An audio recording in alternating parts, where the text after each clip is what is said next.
Welcome everyone to this session. My name is Adil. I am a developer relations advocate here at Fiddler. And today with me, I have Buddy Brewer. Buddy, why don't you first introduce yourself? Yeah, thanks a bunch, Otto. My name is Buddy Brewer. I lead the product and design teams here at Fiddler. All right, thanks, Buddy. So the topic of conversation today in the context of AI observability is semantic mapping. Buddy, you and I, we've spoken a lot about this. And it looks like for teams out there trying to understand or observe the behavior of AI agents, there seems to be some real pain when it comes to analyzing all the telemetry that's coming in. So why don't you first, give us some background and set the stage?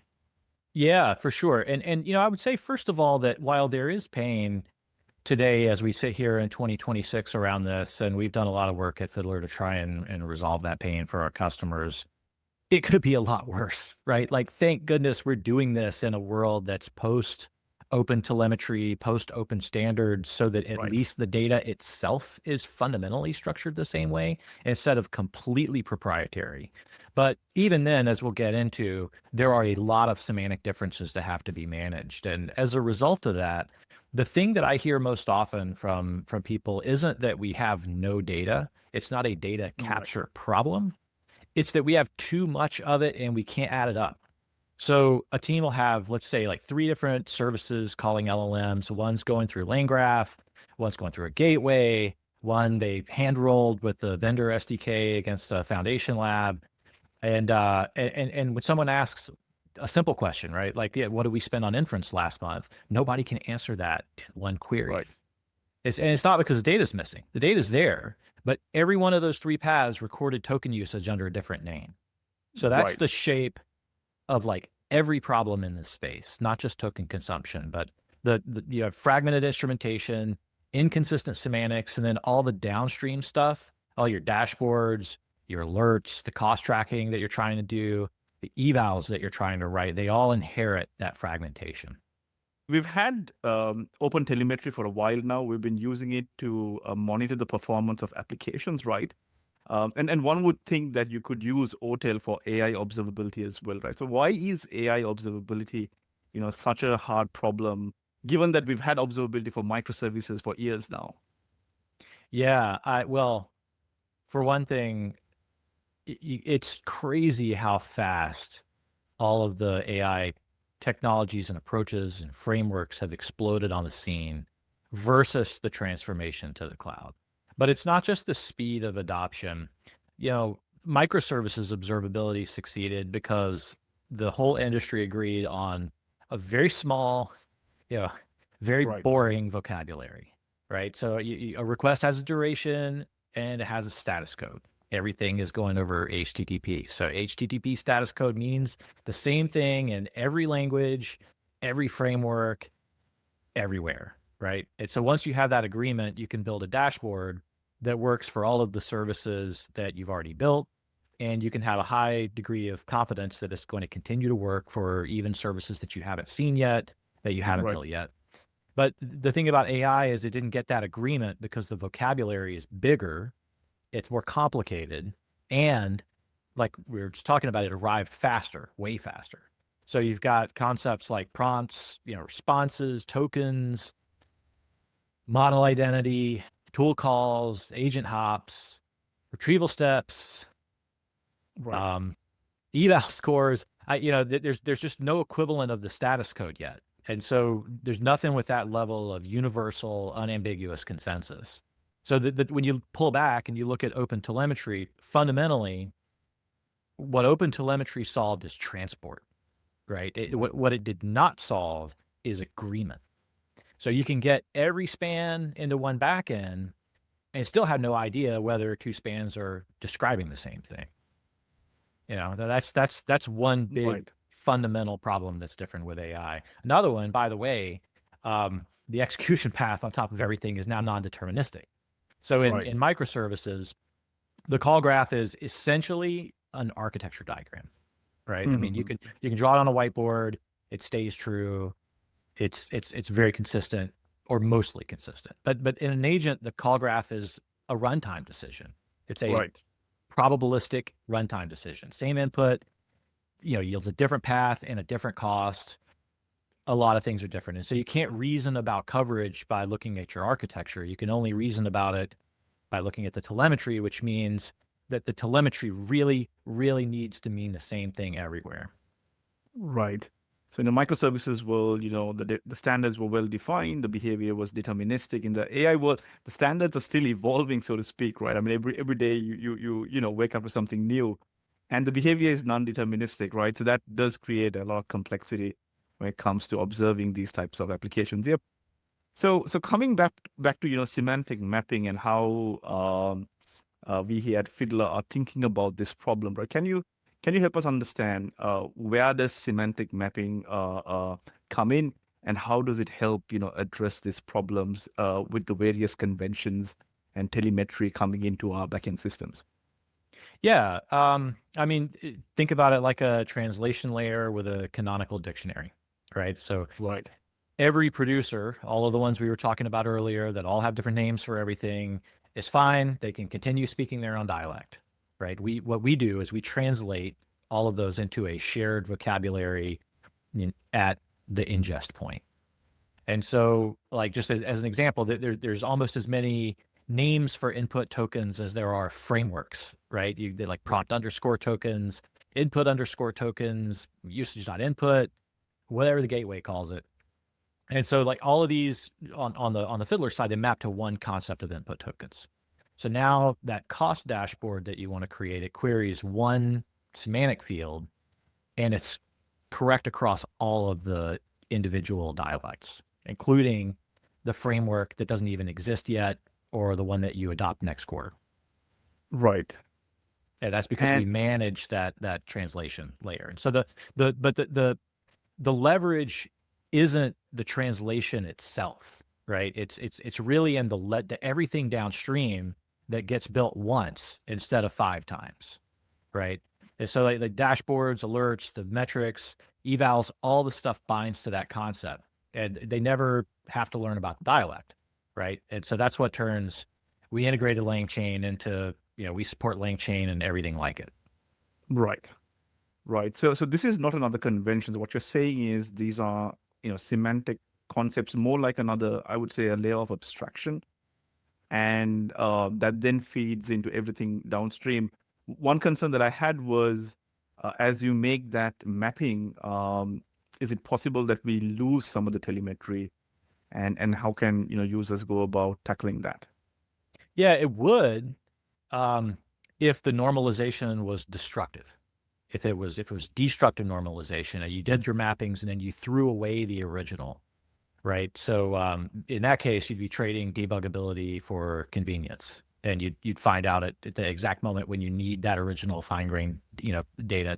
It's kind of like the problem in observability with rolling up telemetry, Right. throwing away attributes, and then you lose that at the moment that you need that high cardinality Hmm. value or whatever. And so that's why the approach that we chose is additive instead of being lossy, right? So Right. we attach the semantic concept so that you have the consistency across everything, but we do it alongside the raw telemetry. So we don't overwrite anything, nothing is dropped. And really important, it also means that the mapping itself is auditable. So if a cost number looks wrong, for example, you could walk from the aggregate back to the raw attribute Right. itself and see exactly which mapping produced it.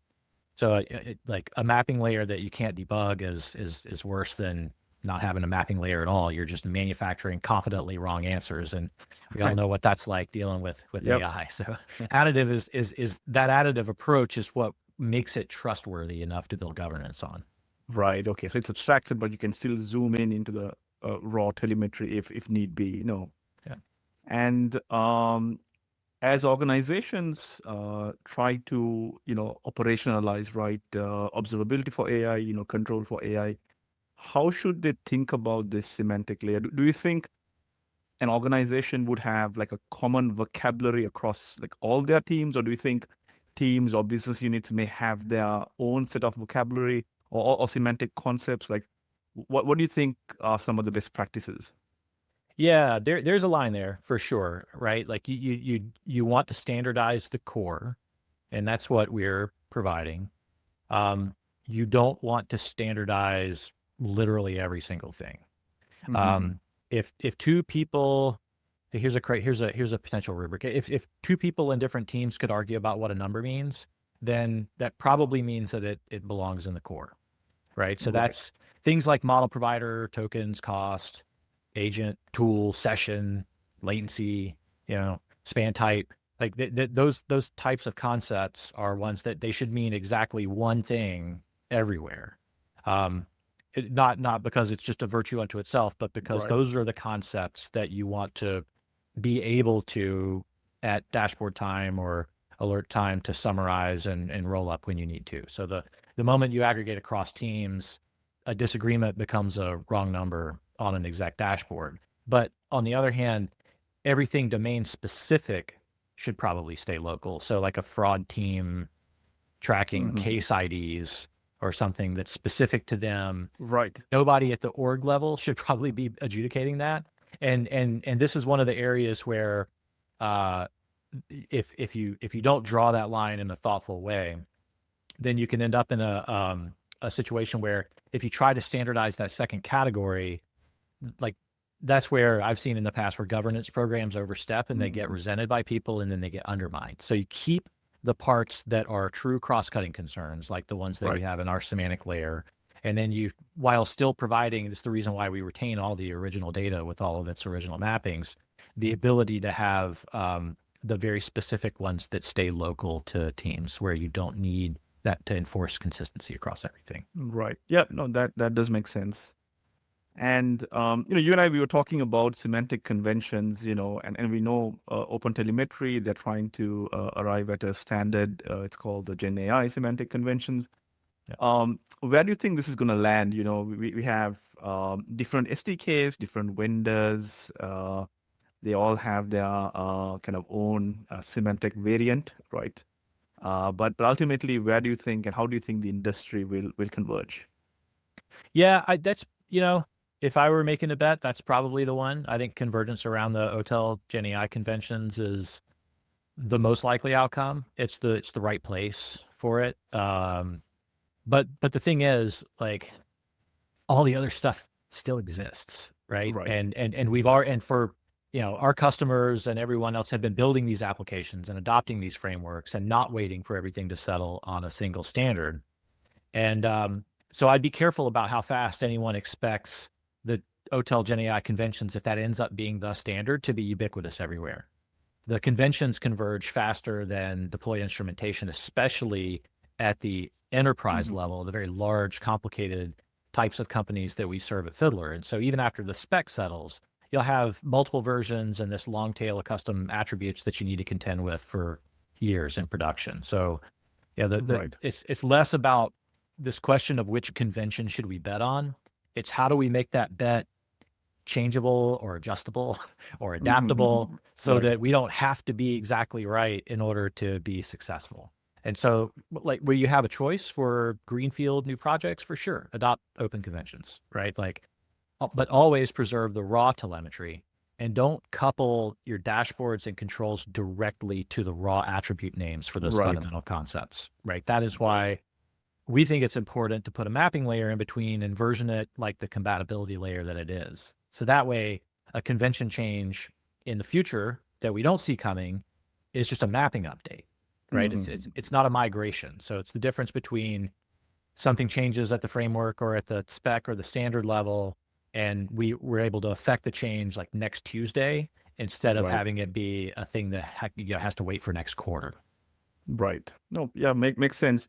One thing as I look at traces, even when I look at attributes, it takes me a while to wrap my head around that. I look at Fiddler semantic attributes, or the semantic concepts rather. It feels like plain English vocabulary. It's easy to understand when you see it in a report, a dashboard, or a trace. It's easy to spot and wrap your head around it. So that's having kind of played with it for a few days.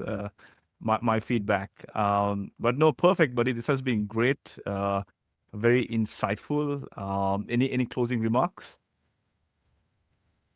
Just that, again, when you're thinking about solving problems with AI as you roll out frameworks and gateways and new architectures and new SDKs and new models and trying to write evals and trying to build the applications, deploy high quality ones, observe them in production, and then govern all of the AI that you built, but also, by the way, all of the AI that you didn't build, the frameworks, the agent harnesses that your employees are running on their laptops, all of the AI that you buy, that all needs this governance. Like to understate it, your life is hard enough just keeping pace with all of those changes. Don't make it harder by coding all of your governance against all of these individual attribute names. Use something like semantic mapping to simplify at least that part of it so that you can, when you do decide what your policies and rules need to be, they're durable across not only the myriad of frameworks and things that exist today, but everything else that's coming in the future. Right. No, perfect. No, with that, thanks, Buddy, and thanks everyone for joining us. If you want to learn more about Fiddler's semantic mapping capabilities, we'll leave some links in the description of this video. Okay, bye for now.